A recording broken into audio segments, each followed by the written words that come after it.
This video sponsored by EduQuest. இது online courses provide பண்ணுற company. இதில் நிறைய ஆன்லைன் கோர்சஸ் இருக்குது. உங்களுக்கு advance marketing combo, digital marketing student combo, accounting and GST combo, advance stock marketing, இன்னும் நிறைய online courses இருக்குது. இதோட லிங்க் உங்களுக்கு டிஸ்கிரிப்ஷனில் கொடுக்குறேன், யூஸ் பண்ணிக்கோங்க. The struggle to find courses that truly speak your language, it's finally over. Welcome to EduQuest, where learning is made just for you. At EduQuest, we bring you a wide range of online courses, from career building programs to skill boosting masterclasses, all in your regional language. Because we believe language should never be a barrier to success. Our courses are tailor made after understanding what today's learners really need. So why wait? Start learning the smarter, simpler way only with EduQuest. Visit eduquest.courses and explore your next course today. And hey, don't miss out on our exciting offers and promotions. வருமான வரி கணக்குகளில் மோசடியான விலக்குகள் மற்றும் சலுகைகள் கோருபவர்களை குறிவைத்து நாடு தழுவிய சரிபார்ப்பு நடவடிக்கை வருமான வரித்துறை நேற்று தொடங்கியது. இந்த நடவடிக்கை சிறிய அரசியல் கட்சிகள் மற்றும் தொண்டு நிறுவனங்களுக்கு நன்கொடை அளிப்பதற்கான விலக்குகளுக்கு மட்டுமல்லாமல் உடல்நலம் காப்பீடு மற்றும் மருத்துவ செலவுகள்,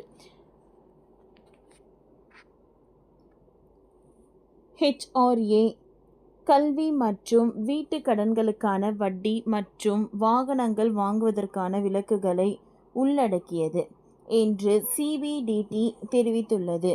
மேற்கண்ட விலக்குகளை பயன்படுத்தி பொய்யாக ரிட்டர்ன் தாக்கல் செய்தவர்கள் சோதனை செய்ய அவர்களுக்கு ரீஃபண்ட் வழங்காமல் கடுமையான சோதனைகளை மேற்கொள்ள மத்திய அரசு முடிவு செய்துள்ளது.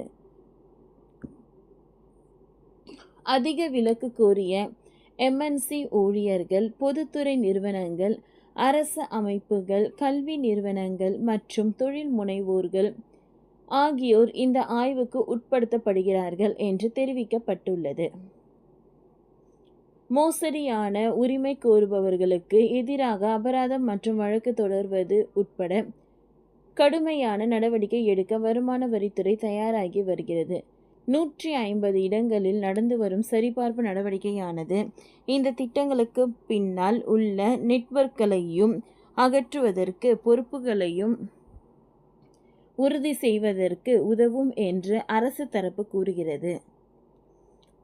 CA-க்களை வைத்து பொய்யாக வருமான வரி தாக்கல் செய்வதை தடுக்க இந்த நடவடிக்கை எடுக்கப்படுகிறது. டிஜிட்டல் பதிவுகள் உட்பட முக்கியமான ஆதாரங்களை கேட்டு விசாரணை செய்ய உள்ளதாக வருமான வரித்துறை தெரிவித்துள்ளது. சில ITR தாக்கல் செய்பவர்கள் CA-க்கள் மற்றும் இடைத்தரகர்களால் மூலம் மோசடி செய்வது கண்டுபிடிக்கப்பட்டுள்ளது. பல மோசடி கும்பல்கள் போலியான விலக்குகள் மற்றும் சலுகைகளை கோரி கணக்குகளை தாக்கல் செய்து வருவது விசாரணையில் தெரிய வந்துள்ளது. வருமான வரி கணக்குகளில் சான்றுகள் இல்லாமல் தவறான விவரங்களை அளிப்பவர்களுக்கு இந்த நடவடிக்கை ஒரு எச்சரிக்கை சமிஞ்சையாகும். தவறான தகவல்களை அளித்தவர்களை கண்டறிய வருமான வரித்துறை மற்றும் பல்வேறு தரவு தளங்களை பயன்படுத்த தொடங்கியுள்ளது. மகாராஷ்டிரா, தமிழ்நாடு, டெல்லி, குஜராத், பஞ்சாப் மற்றும் மத்திய பிரதேசம் உள்ளிட்ட பல்வேறு மாநிலங்களில் சோதனை நடத்தியதில் மோசடியான உரிமைகோரல்களுக்கு ஆதாரங்களும் கிடைத்துள்ளன. குறைபாடுகள் ஏதேனும் இருந்தால் வரி செலுத்துவோர் தங்கள் கணக்குகளை திருத்திக் கொள்ளுமாறு கேட்டுக்கொண்டதன் விளைவாக இந்த நடவடிக்கை எடுக்கப்பட்டுள்ளது. இந்த விளைவாக கடந்த 4 மாதங்களில் சுமார் 40,000 வரி செலுத்துவோர் தாமாக முன்வந்து 1045 கோடி மதிப்பிலான தவறான உரிமைகோரல்களை திருப்பி பெற்றுள்ளனர்.